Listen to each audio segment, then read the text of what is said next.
Téléspectateurs de Oulé Sébougou, merci de cette confiance renouvelée au programme de Renouveau TV. Bienvenue dans votre émission Les Grands Jurys. Vous l'aurez compris, nous recevons ce soir pour vous Monsieur Nyagoro Ye Samake. Il est président d'honneur du PACP. Monsieur Samake, merci de cette deuxième comparution devant les grands jurys. C'est avec grande joie que je vous retrouve. Et merci de m'avoir invité à comparaître devant ce jury ô combien respectueux et combien versé dans les grandes questions de la nation. Je suis très heureux de vous retrouver. Merci. Et avec moi pour mener ce débat, Abdraman Keita du journal Le Témoin. Bonsoir Abdraman. Bonsoir. Nous avons également Bruno Djito Segebedji. Il est directeur de publication du journal Mali Horizon. Bonsoir Bruno. Bonsoir. Bonsoir à nos chers téléspectateurs. Et je suis Oumar B. Sidibé pour ceux qui nous suivent sur d'autres canaux. Déjà, Abdraman, qu'est-ce que vous attendez déjà de M. Yesamake? Bon, il intervient ici aujourd'hui pour la troisième fois. Pour la troisième fois. Pas la deuxième fois, c'est la troisième fois qu'il intervient ici. Sa comparution aujourd'hui coïncide avec une actualité bouillante. Oui. Donc on aimerait vraiment avoir ses avis, ses orientations et son point de vue sur ces actualités-là, sur le cours actuel et les orientations actuelles de l'information et de l'action gouvernementale. Et tout ceci tourne aussi un peu autour des relations internationales. Oui. Et il est quand même une personnalité très versée dans les relations internationales pour avoir servi comme ambassadeur sous Ibeka. Il s'y connaît un peu. Nous pensons qu'aujourd'hui, sa comparution va aider les téléspectateurs à mieux comprendre certains tournants. Okay. Voilà. Avant de passer la parole à Bruno, M. Samake, une réaction déjà sur la composition du jury? Oh, rien que positif.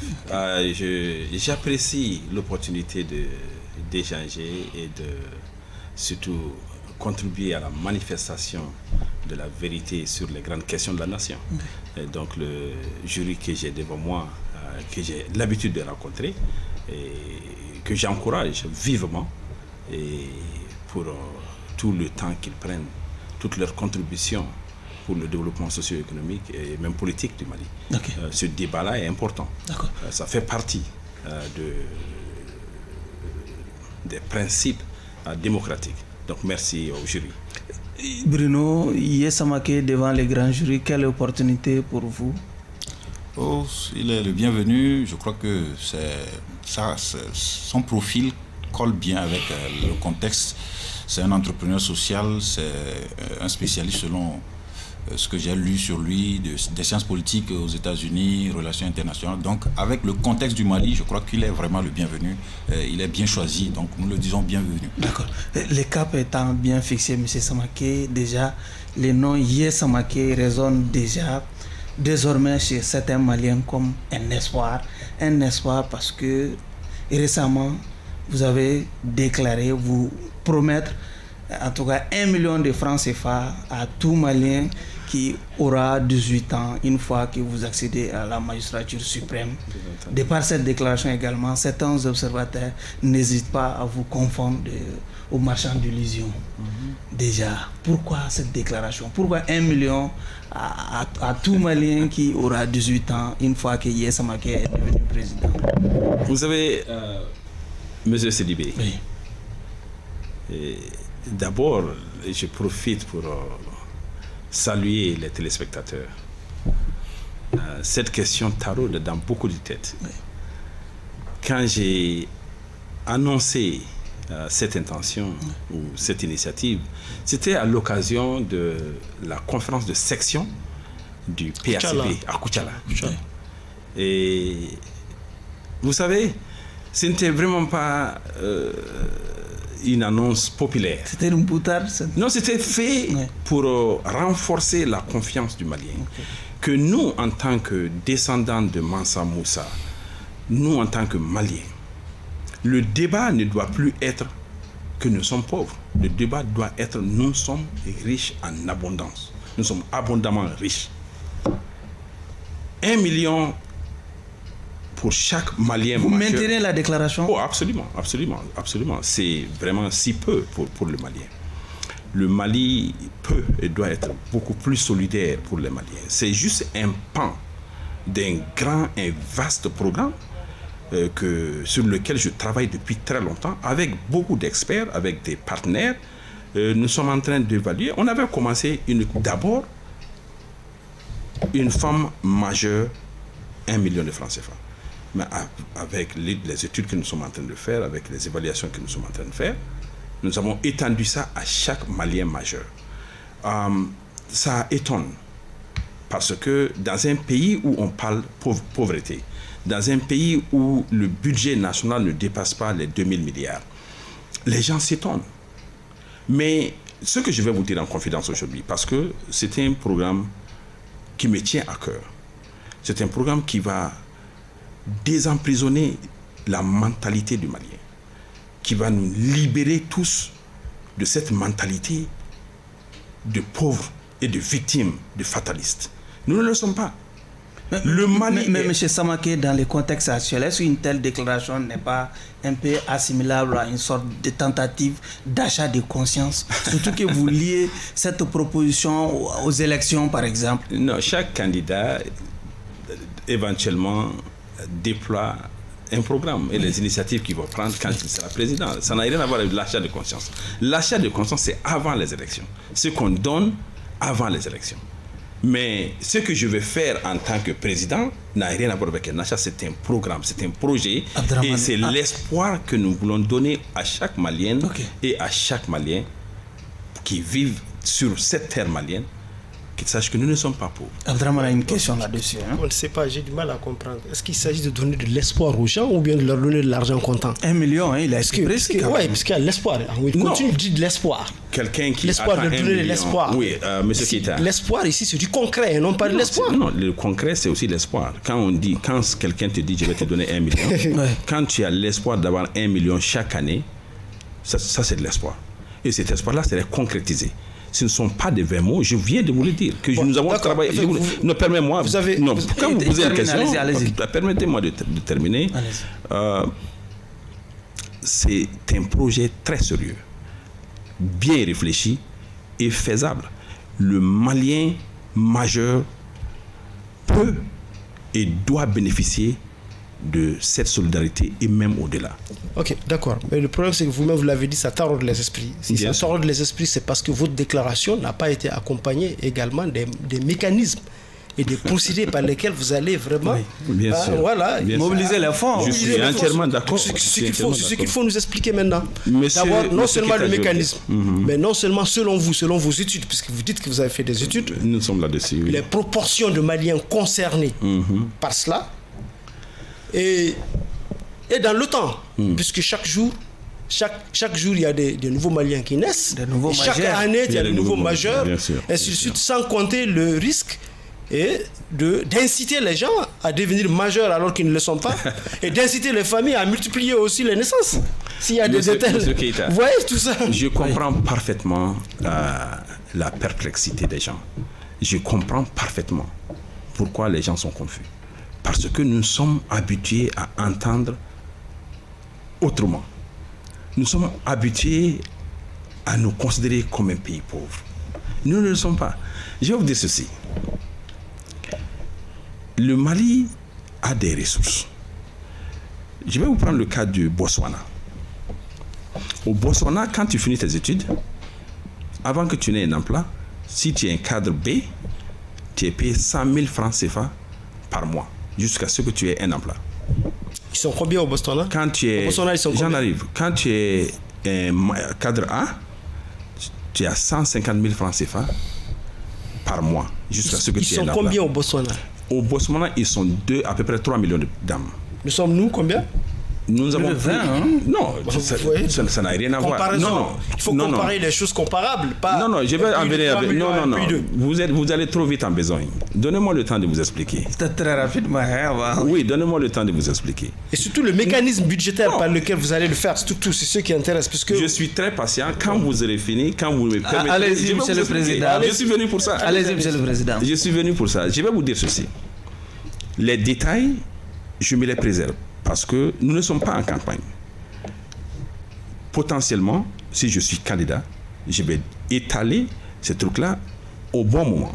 Les études sont en cours, ne sont pas terminées. Mais c'est une réalité.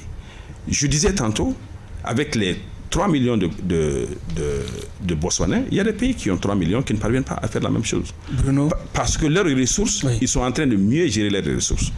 Aujourd'hui, au Botswana, tu ne peux pas sortir avec les ressources minières sans transformation. Le Mali en possède beaucoup plus que le Botswana. Monsieur Samaké, au-delà du fond de cette déclaration, moi je reviens à la forme. Parce que répondez-vous aux observateurs qui trouvent que le moment n'était pas propice, le pays a beaucoup de difficultés et les potentiels aspirants à la présidence de la République ont tué leurs ambitions, leurs programmes, leurs projets et que vous fassiez cette sortie-là. Certains se sont beaucoup posé de questions par rapport à l'existence même du pays. Monsieur Bruno, il n'appartient pas à un autre Malien de dicter à un autre quand est-ce qu'il peut dire quoi dans ce pays. Nous sommes dans un pays libre. Nous étions dans un contexte politique où j'étais en face des militants et des leaders de mon parti en train de les expliquer pourquoi le Mali n'est pas un pays pauvre, pourquoi chaque Malien peut bénéficier de cela. Ce n'était pas dans un cadre de campagne. Donc, j'étais en train de donner espoir, comme je l'ai dit, à nos militants qui sont là-bas et qui ne doivent pas se décourager et qu'en son temps, nous allons avoir l'opportunité que chaque Malien peut s'attendre, d'abord parce que ça fait juste un pas du programme. Ce n'est absolument pas le pan le plus important du programme que nous avons pour les Maliens. Mais ce 1 million-là, c'est très stratégique. D'abord, chaque Malien aura un compte bancaire. Imaginez-vous, un Malien, un compte bancaire. Un Malien, 1 million de francs CFA.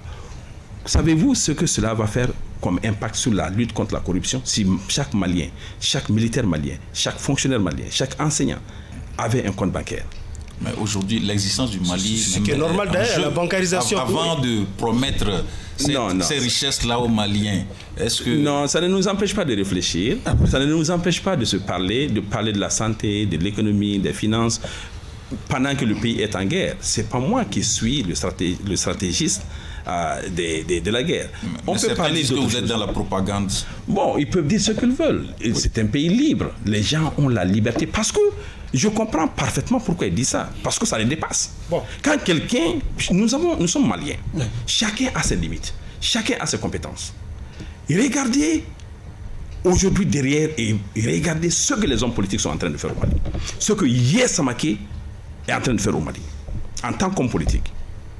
De Modibo Keïta à aujourd'hui, donne-moi le nom d'un homme politique qui parvient à réaliser, malgré l'état de guerre, malgré les sanctions que nous avons, continuer à donner de l'espoir par la construction d'écoles, par le don de forage, à les mobiliser des ressources qui ne dépendent pas du budget national. C'est exceptionnel. Et sur cette lancée, croyez-moi, chaque Malien majeur aura son million chaque année et ça va contribuer. Y compris les membres du grand jury. Bien sûr, Abdraman. Allez-y, Abdraman, ça ne vous gêne pas Je vois que 1 million, quelque part, c'est dans les 100 000 francs par mois. 83 000 francs par mois, peut-être 2 fois le SMIC. C'est pas beaucoup. Vous ne parlez pas, c'est le double du SMIC. C'est pas beaucoup. Et je me demande combien sera le SMIC sous votre présidence. Oui. Déjà, on a gratuitement 83 000. Mais là n'est pas la question. Pas gratuitement. Ah, vous avez dit que vous allez donner aux Maliens. J'ai dit que je vais donner, mais je n'ai pas dit. Ah bon, comment sera encadré alors moi, parce qu'en réalité, ce serait très encadré. Comment sera encadré pour que vraiment ça atteigne les objectifs que vous visez? Vous serez patient que chaque chose a son temps. D'accord. Non, mais je vais lui dire ceci. Non, vous ne pouvez pas. Je sais que vous voulez, tout le monde veut entendre les détails. Et bien sûr, je serai en compétition avec les gens. Il faut que je me réserve quand même le droit des comment et pourquoi. Mais ce qui est sûr... Mais il fallait vous réserver le droit avant de le dire. Non, pas nécessairement. Pourquoi? Abdraman, juste pour clore, je vais juste dire, oui. Vous n'avez rien à perdre. Essayez-moi. Monsieur le Président, Oui. aujourd'hui, le Premier ministre Dr Choguel Kokala Maïga était devant les membres du CNT pour faire le point de son programme d'action gouvernementale. Est-ce que vous avez déjà suivi les débats? J'ai suivi les débats avec intérêt. D'abord, je salue le président du CNT et les membres du Conseil national de transition qui nous ont aujourd'hui rappelé les temps forts de la démocratie où nous avions des interpellations, où nous avions des écoutes. C'était un beau jour aujourd'hui, en réalité. C'est vrai que la promesse n'a pas porté le fruit escompté, à mon avis, mais l'exercice en valait déjà la peine. À l'annonce, lors de l'ouverture de la session, beaucoup de gens ont porté beaucoup d'espoir sur le fait que le Premier ministre sera invité à venir présenter un peu son bilan, évalué à mi-parcours devant le CNT. Cela est un exercice démocratique qui est approprié en ce moment, parce que ce qui n'est pas mesuré ne progresse pas. Donc j'ai suivi avec intérêt. Est-ce que le Premier ministre quand même a répondu un peu à vos attentes? Bon, vous savez, le Premier ministre, il est politique. Le Premier ministre est infusible. J'aurais souhaité... Je suis resté sur ma faim à bien de dimensions. J'ai été très impressionné par les questions pointues de M. Maïga Amadou, qui sont restées sans réponse. Beaucoup de Maliens auraient souhaité avoir ces réponses-là qui auraient pu rassurer. Parce que nous sommes dans une période très incertaine dans ce pays. Nous n'avons pas eu de chronogramme, nous n'avons pas eu de durée de la transition. Donc il y a jusqu'à présent... On peut dire quand même à l'issue de ce débat qu'on a quand même eu une durée. Le Premier ministre l'a dit, que ça va s'étaler sur 24 mois. Bon, en fait, non, il n'a pas été catégorique là-dessus. Il dit que c'est la posture aujourd'hui. Nous sommes dans une dynamique de dialogue. Il ne faut jamais écarter cette éventualité de compromis. Nous ne sommes pas dans une bulle. Nous travaillons avec d'autres partenaires, nous travaillons dans une région. Alors, aujourd'hui, la question, elle n'est pas close. Ça peut être 18 mois, ça peut être 24 mois, mais la porte est ouverte. Le Premier ministre, à lui seul, ne peut pas prendre cette décision. Mais je vais dire ceci. Moi, je m'attendais personnellement à ce qu'il y ait une annonce forte. C'était l'occasion de faire une annonce forte. Notamment parce que les Maliens aujourd'hui ont besoin surtout de rassemblement. Les Maliens ont besoin d'être rassurés. Et en période de transition, il est extrêmement important que l'offre politique reste sur la table pour que les acteurs politiques puissent se sentir inclus. D'accord. Il y a de moins en moins ce sentiment d'inclusion. Bruno, oui, monsieur Samaké, sur le PAG, sur la prestation oratoire du Premier ministre aujourd'hui, est-ce que vous avez la conviction que ça va changer quelque chose dans la gouvernance de transition? Non, pas réellement. Je ne crois pas. Je rebondis en disant, le Premier ministre, si je me permets de résumer certains de ses propos, disait que certains acteurs politiques sont hostiles au changement. Ensuite, il a aussi ajouté certains acteurs politiques refusent la lutte contre la corruption. Est-ce que vous avez l'impression que ces propos-là, on peut les illustrer, puisque vous avez appartenu, ou bien vous appartenez au mouvement du 5 juin, le M5 RFP, qui l'a propulsé au devant de la scène primatoriale? Bruno, le moment n'est pas au petit doigt. Nous ne pouvons pas nous permettre d'indexer. Je le disais tout de suite. La chose la plus importante que cette transition puisse faire aujourd'hui, c'est de taire les divergences. C'est d'inviter au rassemblement. Beaucoup de Maliens soutiennent la transition, inclus moi-même. Je n'ai jamais été aussi fier de mon pays. Je n'ai jamais pensé un jour. De la même façon, les gens sont ébahis, surpris quand je dis un Malien majeur 1 million. Qui aurait cru il y a 7 mois, il y a 9 mois, qu'un président malien va expulser un ambassadeur de la France?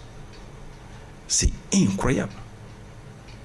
Que nous puissions tenir tête à une superpuissance de la façon dont nous l'avons fait. Ça aurait donné une certaine fierté. Mais à prendre avec précaution, parce que ce n'est pas sans conséquence. Mais néanmoins, cette fibre patriotique qui a vibré dans la majeure partie des Maliens aujourd'hui est due au fait que le Mali se relève et regarde droit dans les yeux de nos partenaires pour dire que nous sommes égaux. Ça, c'est à l'actif du Premier ministre? C'est à l'actif de la transition. C'est à l'actif de la transition. Le Premier ministre a joué sa grande partition quand il s'est tenu à la tribune des Nations Unies pour dire que la France nous a laissé en plein vol. Ça a été les propos déclencheurs des hostilités entre le Mali et la France. À un certain moment, je me suis dit, il faut que ça s'arrête. Bon, mais ça s'est accumulé. D'accord. Oui. Ma question, c'est, est-ce que vous avez la conviction que certains sont hostiles vis-à-vis du Premier ministre? Parce qu'il parle d'un procès personnel. Bien sûr que certains sont hostiles vis-à-vis du Premier ministre. Ça a toujours été. C'est un héritage. Le Premier ministre n'est pas membre du mouvement démocratique. Le Premier ministre est héritier de Moussa Traoré qui a été combattu par... Qui a été hostile au mouvement démocratique. Non, c'est le mouvement démocratique qui a combattu Moussa Traoré. Moussa aussi était hostile au mouvement démocratique. Bon, bien sûr. Bon, quand on te combat, tu... Non, pas forcément. Mais lui aussi les a combattus, les a emprisonnés. On va laisser les développer. Il les a emprisonnés. Abdraman, s'il vous plaît, vous aurez votre temps. Allez-y. Abdraman, s'il vous plaît. Est-ce que le Premier ministre peut rassembler? Vous prônez le rassemblement. Est-ce qu'au jour d'aujourd'hui, après cette sortie au moins, où on a comme l'impression qu'il a un peu dilué son caractère clivant, qu'il a d'ailleurs contesté, est-ce que vous avez l'impression que le Premier ministre peut rassembler? Parce qu'il y a un courant politique qui exigeait son départ, qui demandait son départ. Bon, vous savez... On a entendu même la rectification de la rectification aujourd'hui. C'est vrai, on l'a dit. Vous savez, ma position et la position de mon parti, c'est que nous soutenons la transition. Nous n'allons pas interjecter des propos ou des comportements qui vont aller à l'encontre de la transition. Aujourd'hui, si Assimi Goïta, le président de la transition, et les membres du CNT pensent que c'est celui-là qui, le Premier ministre Choguel, peut réellement réaliser leurs aspirations pour le peuple malien, le choix leur revient. Je vais vous dire ceci, j'ai été le premier homme politique malien à dire que le choix n'était pas bon.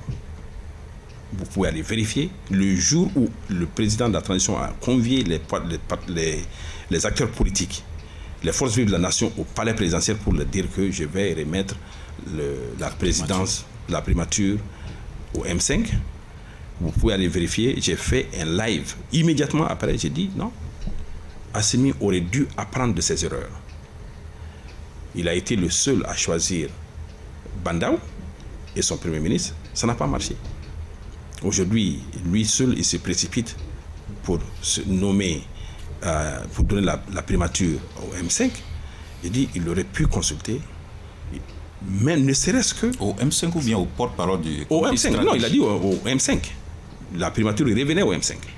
Et dans ce cas, ce n'était pas Choguel nécessairement. Non, Non, la procédure, je suis en train de vous expliquer. D'accord. Moi, je me suis dit que, parce que bon, au M5, déjà, on savait que c'était Choguel, le choix du M5. Okay. J'ai dit, c'était pas prudent, on n'avait pas appris de nos leçons. Maintenant, Choguel est là, il a servi honorablement, à un certain moment donné, de toute façon, les objectifs du président de la transition. Il a servi comme fusible. À un certain moment donné, on ne pensait même pas à Sémi parce que Choguel était le fusible idéal. L'homme portait tous les coups pour le président de la transition. Donc cela est le rôle de la primature. D'accord. Maintenant, est-ce que faut-il continuer sur cette lancée? Moi, je pense que non. Il faut aujourd'hui, maintenant qu'on a combattu... Il faut un changement de direction primatoriale. Il faut un changement d'attitude. Il faut certains parlent du bilan. Bon, 3 sur 10 avait-on noté aujourd'hui. 3 sur 10. Un conseil du CNT parle d'une note... Bruno, cela est vrai. Je vais vous dire ceci. Une note de renvoi. Il y a ceux qui disent que c'est 80%, ceux qui disent que c'est 30%. Tout dépend de ce que, quand on aime ou pas le Premier ministre. Mais objectivement, objectivement, il y a des choses qui ont été faites, il y a des choses qui restent à faire, il y a des choses qui n'ont pas du tout bougé. Nous, personnellement, nous aurions souhaité voir un peu plus de progrès sur les réformes institutionnelles, les réformes politiques. Justement, Abdraman a une question. Clairement, est-ce que vous êtes de ceux-là qui pensent que Choguel Maïga doit aujourd'hui se sacrifier pour que la transition aborde notre tournant? Il ne m'appartient pas de demander à quelqu'un. Non, pas de ce qui se passe, puisqu'aujourd'hui, comme il l'a dit, il y a des gens qui l'ont évoqué aujourd'hui qu'en réalité, il n'est plus l'homme de la situation. Et vous vous dites que dès le départ, vous n'étiez pas pour. La procédure. Oui. Et aujourd'hui, vous venez de dire, vous venez de prendre sa gouvernance avec des pincettes. Bon, vraiment, est-ce qu'il ne faut pas dire clairement ce que vous pensez? Qu'il faut continuer avec cette équipe ou bien il faut changer? Avec courage. Je suis très courageux, mais je suis pragmatique. Je le dis, notre position a toujours été que pendant cette transition, nous allons suivre la position de la transition. Parce que le Mali est à la croisée des chemins. Nous avons choisi délibérément. J'ai été interpellé par des militants. Non, des ambassades pour dire pourquoi cette position rigide. J'ai dit parce que notre pays est à la croisée des chemins. Moi, ma voix ne change pas. Ce n'est pas mes options qui doivent marcher aujourd'hui. C'est l'option de la transition. Et j'ai dit clairement que le PACP s'aligne automatiquement sur les décisions de la transition. Même si elles sont mauvaises, le PSP doit quand même avoir ses propres orientations. Non, c'est un moment. Aveuglément une transition, parce que simplement, c'est la transition. Oui, non, nous avons choisi cela parce que la transition possède aujourd'hui, il n'y a pas d'autres organes. Ils sont les seuls aujourd'hui habilités à parler au nom de la souveraineté nationale. Il y a les organes, il y a ceux qui animent les organes. Ils sont quand même sur les mauvais chemins. Vous ne pouvez pas dire aveuglément nous soutenons une transition, quel que soit le chemin qu'elle emprunte. C'est un choix que nous avons fait, quel que soit le chemin que cette transition va prendre, à moins que ce ne soit pas... Même si c'est un chemin qui est mauvais pour le Mali? Non, ils ne prendront pas ça. Mais comment vous le savez? Vous ne pouvez pas... S'ils prenaient demain une position qui n'est pas claire pour le Mali... Vous ne pouvez pas prophétiser de cela? Le moment arrivera, si tel était le cas, nous allons prendre les mesures nécessaires. Mais jusqu'aujourd'hui, nous pensons que les décisions qui ont été prises par la transition ne sont pas à l'encontre du Mali ou les intérêts du Mali. Et donc, il y a eu des erreurs, c'est vrai. Tous les régimes ont commis des erreurs. La transition a commis plein d'erreurs. Bon? Bien sûr. Vous savez pourquoi je dis ça? Parce qu'en réalité, les erreurs d'une transition sont plus graves que les erreurs des régimes normaux. Pourquoi? Parce qu'ils n'ont pas beaucoup de temps pour les redresser. Exactement. Voilà, parce qu'ils n'ont pas beaucoup de temps. Moi, je vais vous dire ceci. Puisque la transition n'a pas beaucoup de temps, donnons ce temps-là, ce petit temps qu'ils ont là, pour que nous puissions aller à l'ordre constitutionnel. J'enchaîne. J'imagine que vous attendiez de la prestation, comme il a dit, Choguel Maïga aujourd'hui, et qu'elle annonce une certaine accalmie dans nos relations avec la sous-région, avec la CEDEAO. Bien sûr. Effectivement. Bon, est-ce que, apparemment, ce n'est pas le cas, et le Premier ministre a plutôt appelé les Maliens à plus de résilience, hein, pour mieux s'apprêter à affronter l'embargo. Comment est-ce que vous entrevoyez la suite? Bon, là, je sais que nous avons une diplomatie qui va ramollir les propos. C'est ça aussi le rôle de la diplomatie. Je crois fermement que c'est vrai que les écarts de langage diplomatique de part et d'autre ont été observés de la France au Mali, la CEDEAO. La raison pour laquelle je vais venir juste en retrait, oui. Permettez-moi de vous dire ceci. La raison pour laquelle nous nous sommes alignés automatiquement derrière la transition, c'est parce que nous faisons face à un pays tiers. Pas aveuglement, pas automatiquement, mais aveuglement. Non, c'est ça le problème, moi, c'est qui me... C'est vos propos. Je ne suis pas aveugle. Nous avons... Non, je n'ai pas dit que c'était aveugle. Non, pas en disant que nous avons suivi aveuglement. C'est des propos. Nous avons délibérément et automatiquement, nous nous alignons sur la position de la transition parce que nous faisons face à des organes externes. Nous faisons face à la CEDEAO, nous faisons face à la France. Chaque fois que notre pays fait face à une organisation, à un organe extérieur, à un pays externe, nous répondons à l'appel du Mali. Quand l'ennemi découvre son front, le donc PACP, vous considérez la CEDEAO comme un ennemi? Il y a une confrontation entre le Mali et Thiers. Cela est une animosité. Les sanctions ne sont pas amicales. Donc, nous considérons qu'aujourd'hui, c'est vrai que la CEDEAO, avec tout le respect que je dois à cette organisation, a pris le Mali en ennemi, en nous infligeant des sanctions inhumaines, illégitimes, que tout le monde accepte. Bruno, allez-y. Monsieur le président du PACP, on s'attend, l'opinion en tout cas s'attend à ce que la classe politique, les acteurs politiques proposent des pistes de solutions, aident les gouvernants. Mais nous tombons des nues quand vous dites nous soutenons automatiquement tout ce qu'ils font. Quelle est votre part de contribution alors? Nos contributions ne sont pas médiatisées. Si, parce que nous sommes avec la transition. Ouais, nous avons accès à la transition. Chaque fois que nous voulons faire des propositions, chaque fois qu'il y a des positions de la transition que nous souhaiterions voir une rectification, j'ai accès au Premier ministre, j'ai accès au porte-parole du gouvernement. Donc, j'ai accès aux membres du CNT. Il y a des membres de mon parti qui sont membres du CNT. Donc, nous avons des voix par lesquelles nous pouvons directement communiquer et dire, bon voilà, nous souhaiterions. Nous avons beaucoup d'idées, nous avons beaucoup de contributions. Vous avez d'ailleurs la casquette de diplomate, vous avez été ambassadeur du Mali en Inde. Aujourd'hui, la crise d'isolement, on ne veut pas le dire, mais c'est un isolement. Qu'est-ce que vous avez fait? Quelle contribution, quel apport vous avez donné au Premier ministre pour que cet isolement-là s'amoindrisse? Je vous avoue que j'ai personnellement échangé avec le Premier ministre sur cette question. Nous avons parlé de comment faire pour contourner l'isolement. Notre pays est attaqué diplomatiquement, politiquement et même militairement. Attaqué? Oui, bien sûr. C'est pas trop fort? Bon, tu peux le considérer comme fort. Mais les sorties... Juste une question. La Banque mondiale a suspendu sa coopération. Quand je dis ces choses-là, je parle directement de la France. Je parle des attaques médiatiques, des attaques diplomatiques et politiques que nous avons essuyées de la part de la France. Et je dis, nous avons apporté nos contributions. Nous avons dit certaines choses qu'il faudrait ajouter aux activités gouvernementales. Nous avons proposé des actions pour éviter l'isolement, pour mieux exporter l'image du Mali, pour mieux renforcer l'image du président de la transition. Nous avons ces propositions-là.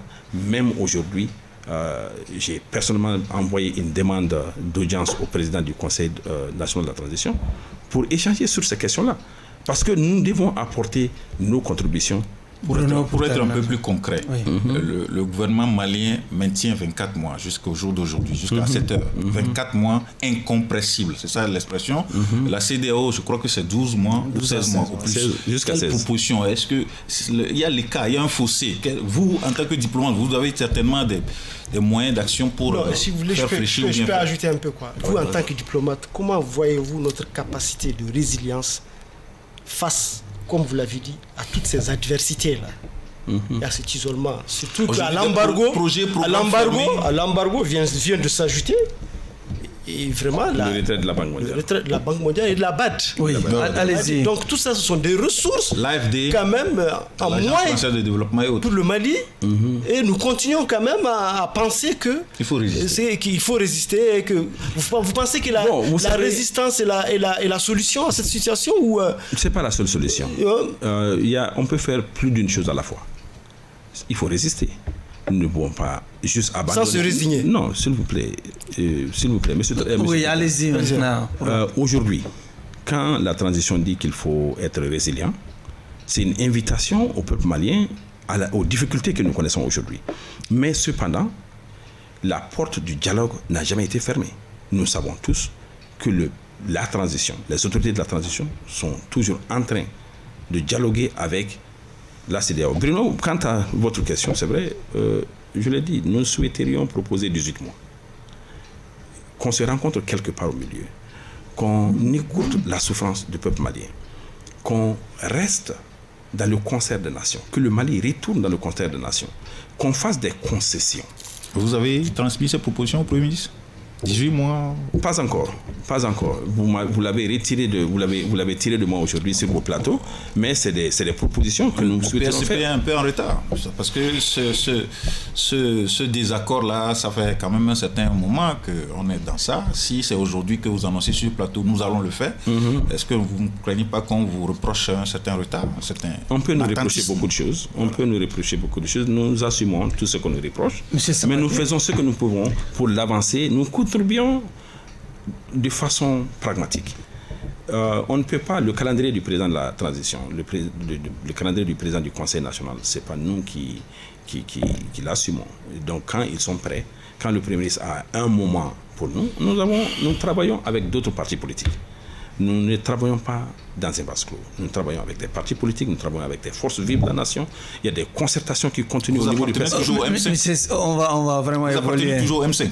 Bien sûr, le PACP appartient toujours au M5. Monsieur Samaké, l'autre actualité, c'est cette visite du domicile du docteur Oumar Mariko par des hommes armés. Vous, en tant que chef de parti politique, est-ce que vous vous êtes senti choqué par la manière dont cette visite a été... Bien sûr, bien sûr. Vous savez, nous sommes légalistes, nous sommes républicains. C'est vrai que nous sommes dans une période spéciale. C'est pourquoi nous évitons des écarts de langage qui seraient plus appropriés en période démocratique. Nous avons hâte de revenir dans l'ordre constitutionnel pour certaines de ces raisons aussi. C'est vrai que nous nous inquiétons, jusqu'aujourd'hui, nous nous inquiétons pour le sort du docteur Oumar Mariko. Un acteur politique ne doit pas être aussi vilipendé, aussi poursuivi, humilié. Il faut qu'on change d'attitude. C'est vrai que aujourd'hui, je ne sais même pas où en sommes-nous avec cette situation. Où est Oumar Mariko? C'est une inquiétude. Personne n'en parle. Qu'est-ce que vous pensez de l'épisode qui a déclenché ça? Bon, je n'étais pas là. Il parle déjà d'écart de langage. Hein? Oui, bien sûr. Les propos tenus par Oumar étaient irritants, pour le moins qu'on puisse dire. C'était des propos très déplacés en temps de guerre. C'était Moura.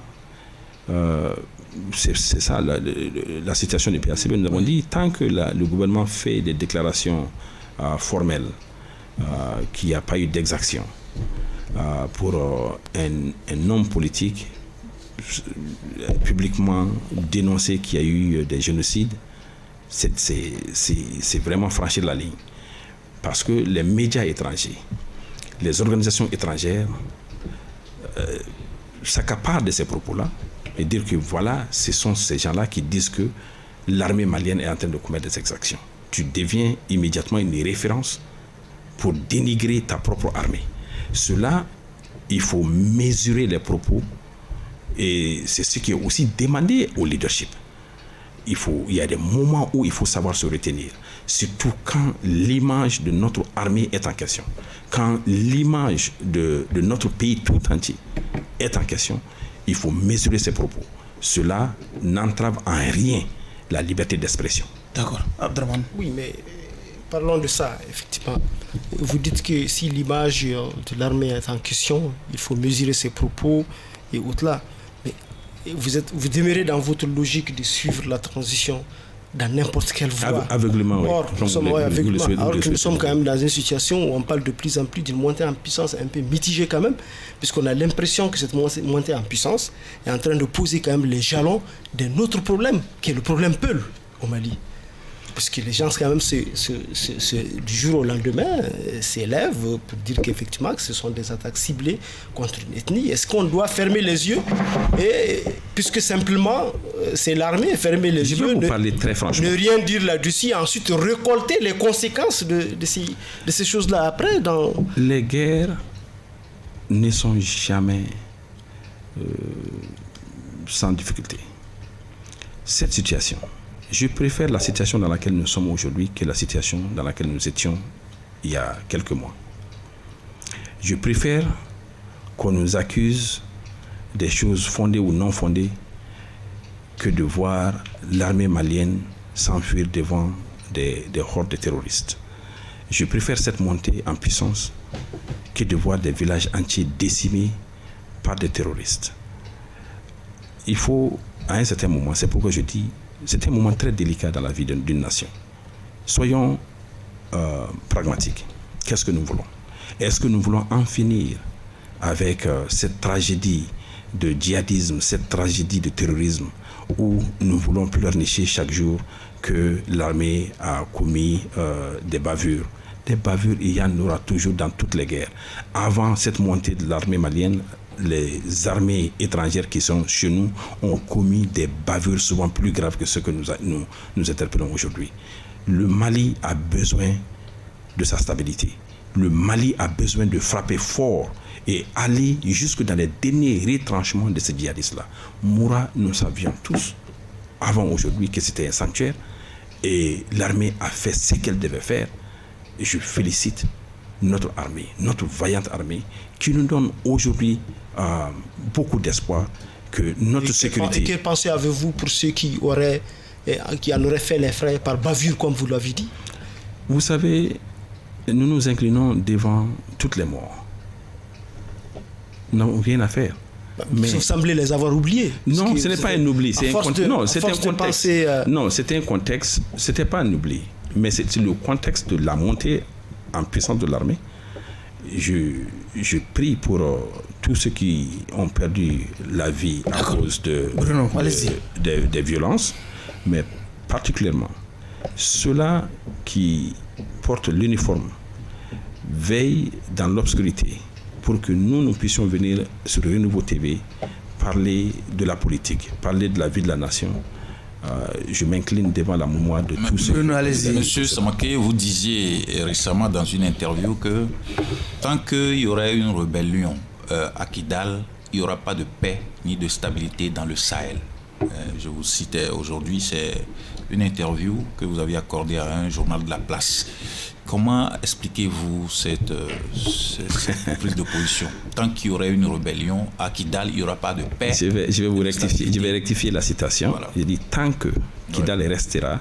Vous reconnaissez dans ces propos? Absolument, je l'ai dit. Voilà. Je l'ai dit, mais je l'ai dit en ces termes que tant que Kidal restera en dehors du contrôle de l'État, c'est ça, toutes les stratégies sécuritaires seront vouées à l'échec. C'est vrai, je me reconnais dans cela. Aujourd'hui, de plus en plus, nous pouvons dire que Kidal est dans le giron de l'État. Nous pouvons dire que... Et que l'insécurité s'est détériorée. Absolument. Tendu. Absolument. Donc, je vous dis ceci. Notre stratégie militaire, qui ne marchait pas pendant les 9 dernières années, aujourd'hui, nous commençons à voir des résultats. Certaines puissances nous félicitent, d'autres nous critiquent. Et cela est compréhensible. Ceux-là qui étaient avec nous et qui n'ont pas pu nous aider à réaliser cette montée en puissance ont toutes les raisons du monde de vouloir réduire cette montée en puissance à la négation. Nous ne le permettrons pas. Nous serons toujours là, derrière nos hommes et femmes qui veillent pour notre sécurité. Monsieur Sabaké, la transition, c'est la montée en puissance de l'armée, c'est également des scandales qu'on a enregistrés, notamment l'attribution de logements sociaux, des recrutements contestés déjà. Quelle lecture faites-vous de ces différents scandales qu'on a pu voir ça et là? Il n'y a pas de zéro corruption. C'est vrai que c'est regrettable, ces incidents-là. On n'en a pas besoin. On aurait pu les éviter. J'ai apprécié les propos du Premier ministre aujourd'hui quand il disait que auparavant, ces plaintes et ces interpellations n'étaient pas écoutées. Mais aujourd'hui, ils écoutent et ils rectifient, ils corrigent.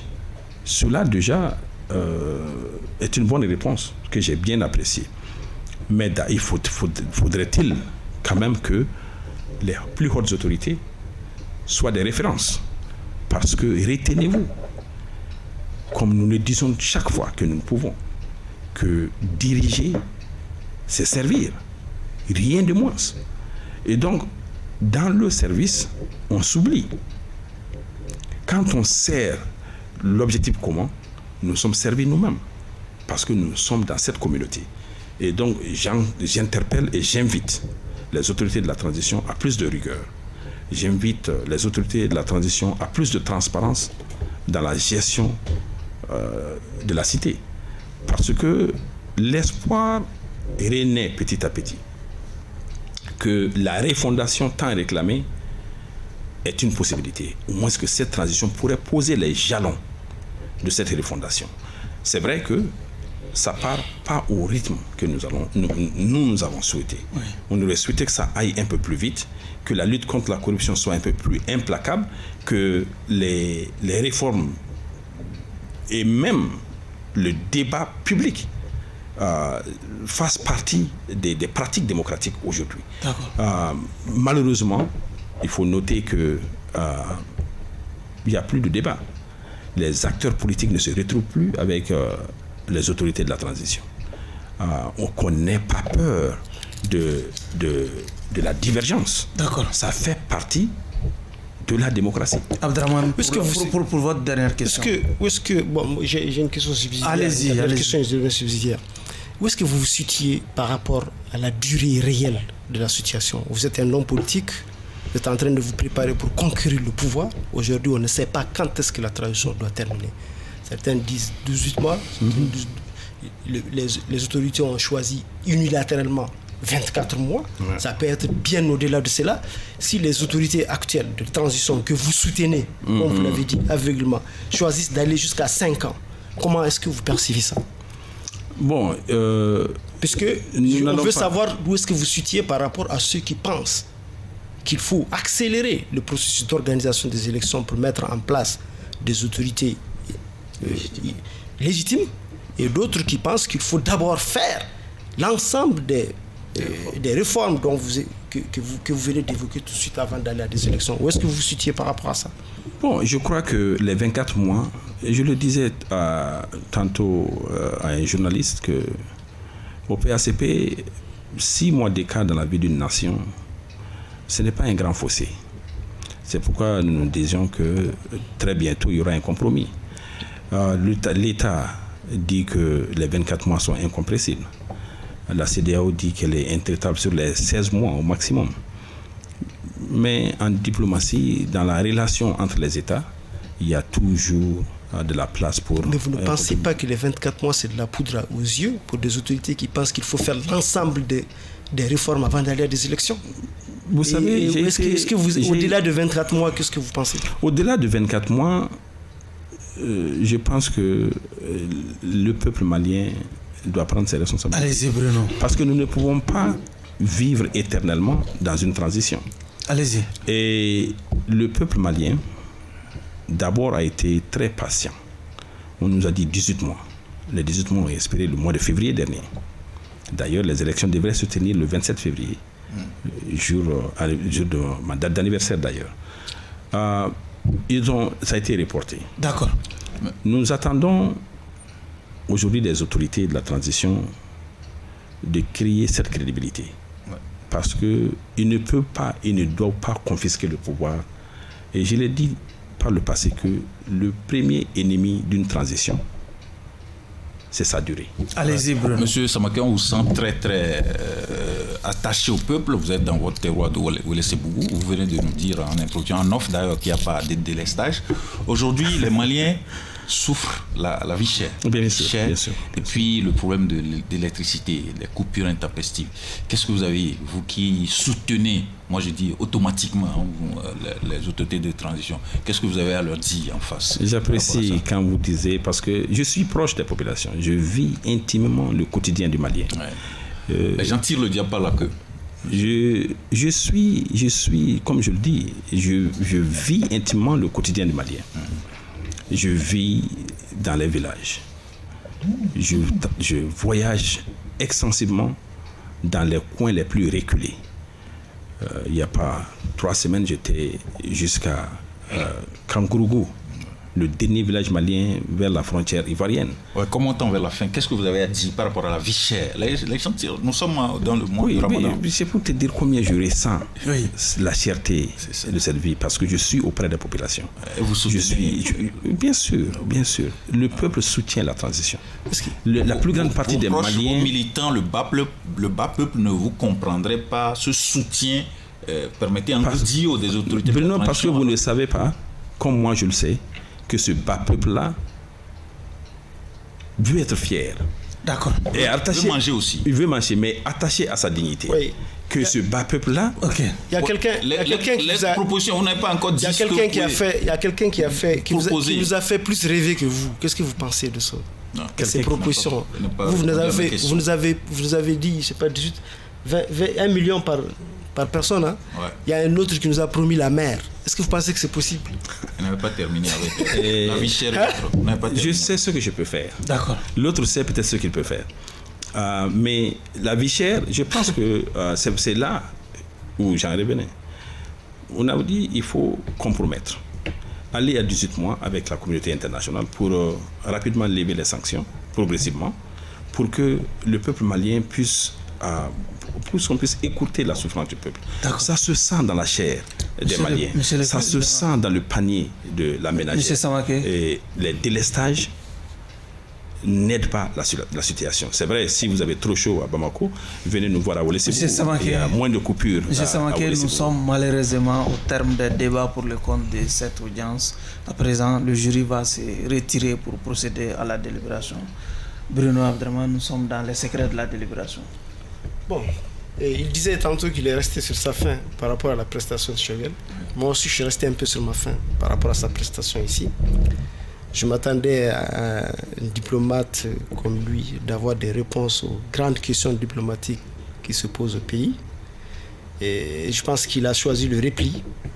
Et comme il l'a dit, qui consiste à choisir et à tout ce que la transition choisit aveuglément. Partout où il va, quelles que soient les conséquences. Aveuglement, c'est votre mot. C'est mon mot, parce que c'est ce que ça veut dire. Parce que c'est ce que ça veut dire, c'est ce qu'il a dit. Quelles que soient les conséquences que cela puisse avoir sur nous, les pauvres Maliens lambda, qui sommes en train de faire les frais d'un embargo sans fin, comme il l'a dit, une hostilité, un isolement diplomatique. Barou, je ne peux pas vraiment plaider pour un acquittement d'un politique dont je ne connais pas un peu les réels choix et les réelles orientations.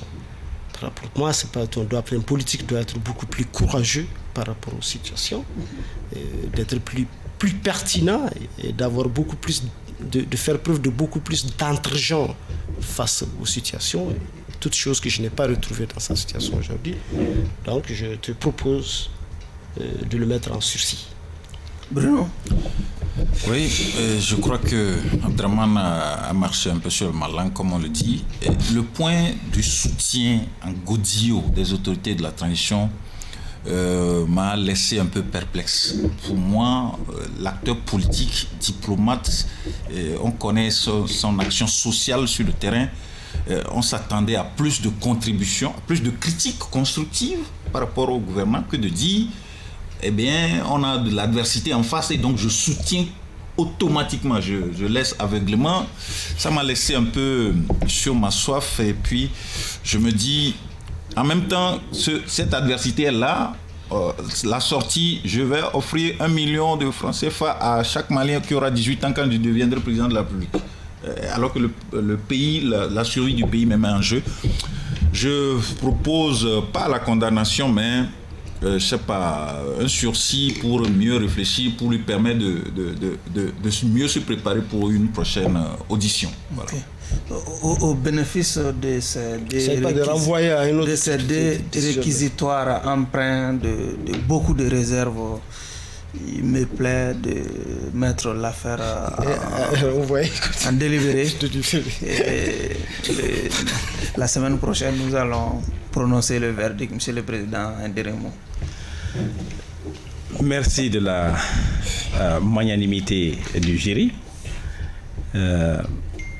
de ne m'avoir pas condamné. Mais j'apprécie leur point de vue parce que quand on est de l'autre côté, en diplomatie, la retenue aussi est très important. Il y a des moments où il faut parler, il y a des moments où il faut soutenir. Aujourd'hui, le Mali n'est pas en politique. Le Mali est en guerre. Nous devons résoudre cette situation délicate.